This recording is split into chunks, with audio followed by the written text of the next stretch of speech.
A graça e a paz, povo de Deus. É um prazer compartilhar novamente mais esse vídeo com vocês, em que estaremos meditando na palavra do Senhor no Evangelho de Mateus, do capítulo 4, do versículo 1 ao versículo de número 11, que tem como título a tentação de Jesus. Então foi conduzido Jesus pelo Espírito Santo ao deserto para ser tentado pelo diabo. E tendo jejuado 40 dias e 40 noites, depois teve fome. E chegando-se a ele, o tentador disse: Se tu és o Filho de Deus, manda que essas pedras se tornem em pães. E ele, porém, respondendo, disse: Está escrito, nem só de pão viverá o homem, mas de toda a palavra que sai da boca de Deus. Então o diabo transportou a cidade santa e o colocou sobre o pináculo do templo. E disse-lhe: Se tu és o Filho de Deus, lança-te daqui abaixo, porque está escrito: Aos teus anjos dará ordem a teu respeito, e tomar-te-ão nas mãos, para que nunca tropeces em alguma pedra. E disse-lhe Jesus: Também está escrito: Não tentarás o Senhor teu Deus. Novamente, o transportou o diabo a um monte muito alto e mostrou-lhe todos os reinos do mundo e a glória deles. E disse-lhe: Tudo isto te darei, se prostrado me adorares. Então, disse-lhe Jesus: Vai-te, Satanás, porque está escrito: Ao Senhor teu Deus adorarás, e só a ele servirás. Então o diabo deixou, e eis que chegaram os anjos e o serviram. Graças a Deus por sua palavra. Jesus, após ser batizado por João, tendo o testemunho de Deus pelo Espírito Santo, dizendo que ele era filho amado do Pai e que a vontade do Pai se cumpria nele. Os teólogos dizem a respeito da quenose, que é o esvaziamento da vontade de alguém para o cumprimento de uma vontade divina. Jesus Cristo esvazia-se da sua vontade para que a vontade do Pai se cumpra completamente através da obra e do trabalho que o Pai o enviou ao mundo para ser feito, para ser realizado.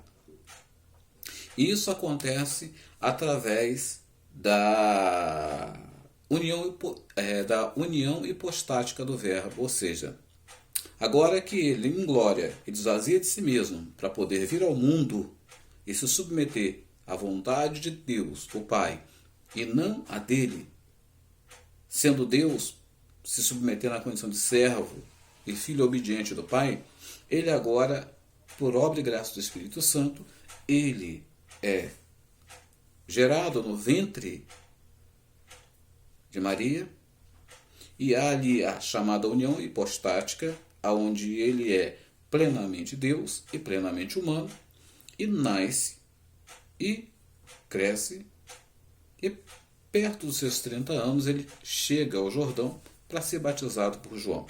E após seu batismo, tem o testemunho do Pai, pela pessoa do Espírito Santo, dizendo que ele é seu Filho amado e que a sua vontade se cumpre perfeita e agradavelmente nele. E depois, pelo mesmo Espírito que deu testemunho dele, ele é conduzido ao deserto.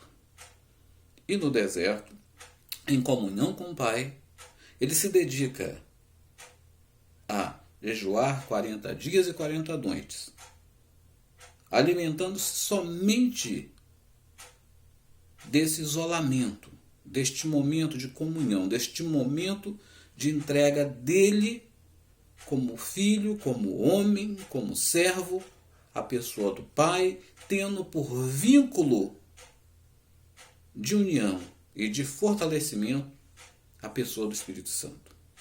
Mas passado 40 dias e 40 noites, o Senhor teve fome. A palavra diz que e teve fome. Jesus, em sua natureza humana, porque também era perfeitamente humano, estava cansado, estava já com fome, estava com sede, Podemos até dizer que, em função do calor do deserto, poderia estar desidratado, desnutrido, e isso estaria enfraquecendo, né, o seu corpo, o seu físico, o seu estado físico.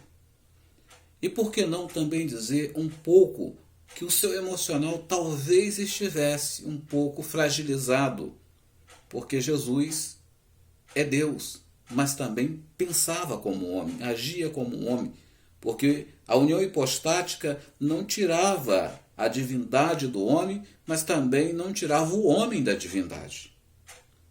Como Deus, forte, mas como esvaziou de si mesmo, então tinha as suas limitações no seu corpo físico, do qual ele tinha que cuidar desse corpo físico.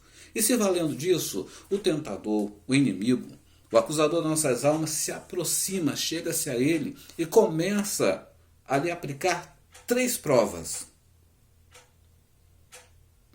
A primeira prova é se você é realmente quem pensa que você é. Se você acha que é o Filho de Deus,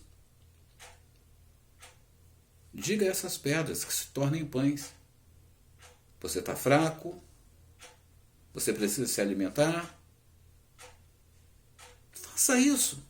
O que tem de mais nisso? Jesus entendendo a malícia do acusador. Jesus entendendo que estava sendo submetido a uma prova. Ainda na sua limitação, ainda no seu cansaço, ainda na sua fome, ainda na sua sede. Jesus havia se alimentado 40 dias e 40 noites de uma comunhão que jamais nenhum alimento terreno poderia lhe oferecer. E ele diz, nem só de pão viverá o homem, mas de toda palavra que sai da boca de Deus. E mais uma vez o inimigo se posiciona contra Jesus, tentando semear dúvida na sua mente, tentando lhe impor dúvida acerca da sua identidade, acerca do seu caráter, da sua personalidade, da sua convicção de que era Jesus Cristo, o Filho de Deus, e o transporta ao pináculo do templo e mostra-lhe a cidade santa, a cidade a qual Jesus amava. Jesus amava seu povo, ele veio para os seus. E diz, olha, pula daí de cima, pula daqui, porque está escrito que se você fizer isso, os anjos de Deus descerão e vão te segurar, eles vão te proteger, teu pé não vai tropeçar em pedra alguma. Mais uma vez sendo provado, mais uma vez sendo tentado, Jesus vira para Satanás e diz, também está escrito, não tentarás o Senhor teu Deus.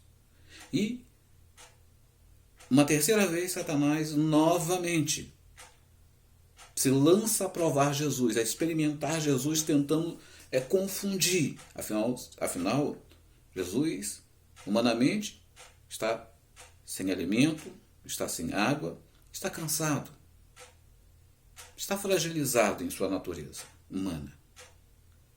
E lhe mostra todos os reinos da terra e a glória desses reinos. E diz, olha, tudo isso será teu. Tudo isso pode ser teu se você tão somente se prostrar e prestar adoração a mim. Palavras de Satanás. E Jesus lhe diz, vai embora, Satanás. Porque está escrito, somente ao Senhor, Deus Criador, adorarás, e somente a Ele servirás. E diz a palavra que Satanás foi embora e o Pai enviou os anjos para servir ao Senhor Jesus. Vemos aqui na tentação de Jesus 3 coisas básicas da vida e que dependemos muito. Dependemos de recursos para ter saúde. Esses recursos de saúde vêm de alimento e de outras provisões. O alimento porque o corpo precisa estar bem nutrido, bem alimentado, para que a mente possa estar boa, para que você possa ter saúde física e mental. A segunda coisa é a questão do reconhecimento. Buscamos por respeito, buscamos por cidadania, buscamos por direito que temos para que possamos também, adquirindo esses direitos, conquistando esses direitos, possamos cumprir os nossos deveres. E o inimigo também tenta Jesus nessa questão, na questão de ser o filho de Deus. Olha, para você ter direito a ser filho de Deus, você tem que fazer isso. Você tem que se submeter a isso. Você tem que pular daqui, para que vejam que você é poderoso para fazer algo sobrenatural e nada de ruim lhe acontecer. Quantas vezes em nossas vidas também a gente não se vê nessa circunstância de ter que estar provando algo, de ter que estar mostrando algo, fazendo algo, quando na verdade o que nós precisamos é ter o exemplo de Jesus, de nos manter em comunhão com Deus, a nossa mente voltada para a palavra, o nosso espírito voltado para a oração, olhando sempre nesse exemplo que Jesus deu, de sendo quem era, não precisava provar nada. Porque quando nós nos conhecemos, não importa o que falem, o importante é o que a gente sabe que é capaz de fazer e qual é o nosso compromisso e a obrigação com quem temos de prestar conta. E mais uma vez, o inimigo então, ele investe contra uma outra necessidade. A necessidade de estabilidade, a necessidade de estar seguro, de segurança, a necessidade de você ter a tranquilidade de saber que vai oferecer aos seus dignidade, que você vai oferecer aos seus condições para que eles possam dar continuidade a seus sonhos, continuidade ao seu trabalho, preservação à obra, seja ela a obra espiritual ou a obra material que Deus confiou a você para você realizar. E assim o inimigo então tenta Jesus, lhe mostrando todos os reinos e a glória dele, dizendo: não, tudo isso é seu. Você só tem que me reconhecer como Deus. E Jesus diz: olha, vai embora, Satanás, porque está escrito: somente a Deus Criador se presta adoração e somente a Ele se deve servir. Nessa última tentação, muitos, infelizmente, têm cedido.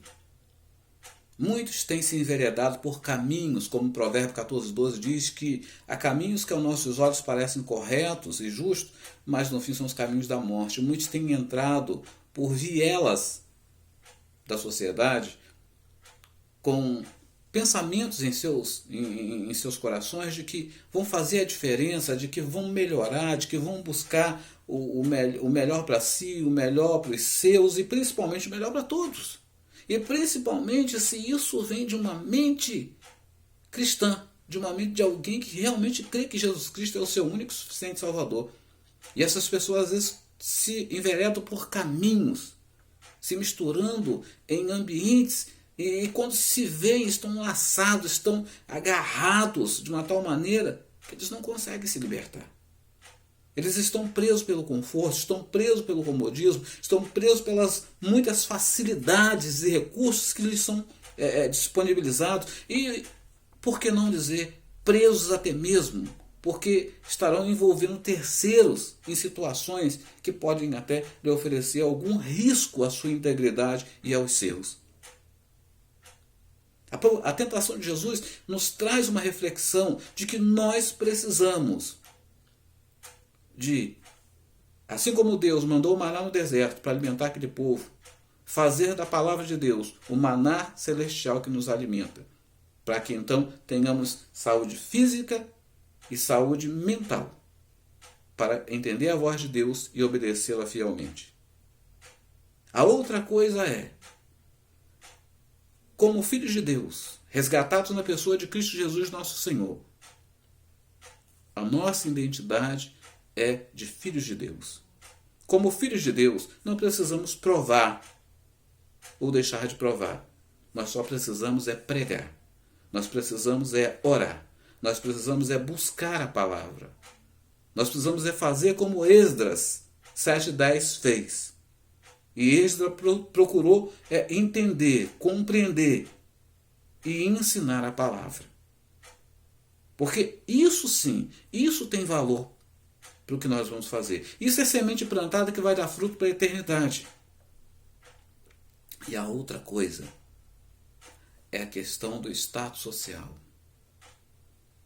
do respeito, do autorreconhecimento ou do reconhecimento coletivo. É a busca pelo reconhecimento da sociedade de que nós realmente viemos de algum lugar, trabalhamos muito e agora somos alguém. Quando, na verdade, nós somos peregrinos nessa terra. O reino de Deus, ele é transitório na terra e eterno na eternidade. Nós começamos aqui e continuamos com Cristo na glória. Então, tudo é passageiro, tudo é transitório. A fama passa, o sucesso passa. A única coisa que permanece é o amor de Deus. A única coisa que permanece é a sua fé, é a sua convicção no Cristo ressurreto, que pode te dar vida eterna, que pode curar o enfermo, que pode libertar o oprimido das forças malignas, que pode libertar o oprimido das garras da malícia, das garras do pecado, que pode fazer um milagre na sua vida, que pode transformar você em uma nova criatura. Jesus Cristo, Filho de Deus. Ele, não precisando de batismo, se deixa batizar. Não precisando ser submetido a provações, se deixa ser provado. Para que em tudo nós façamos como Tiago em sua carta, no capítulo 1, versículo 12, diz: feliz é aquele que, sendo provado, é aprovado, porque se aprovado, recebe a coroa da vida. E ninguém diga que Deus está provando, porque Deus não pode ser tentador. Deus não pode tentar ninguém. Porque Deus ninguém tenta, mas cada um sofre a provação por conta do desejo do seu coração. Porque o seu coração, desejando algo que lhe engane, faz com que ele tome decisões erradas, e essas decisões erradas traz sofrimento, traz angústia, traz dor. E é com isso e contra isso que nós temos que lidar. Não temos que combater contra a carne e sangue, mas contra principado e potestades, conforme diz a palavra de Deus. Guarde essa palavra no seu coração. Que Deus te abençoe ricamente. Que o Senhor abençoe os seus. Que o Senhor entre com cura, com libertação, com salvação, com provisão. E que o Senhor tome o curso da nossa nação e do mundo nas suas mãos. Esse é o nosso pedido. Esse é o nosso desejo. Que Deus assim nos abençoe e nos guarde. Que Deus abençoe a sua casa. E que a graça e a paz do Senhor Jesus esteja sempre conosco, agora e para todo sempre. Amém.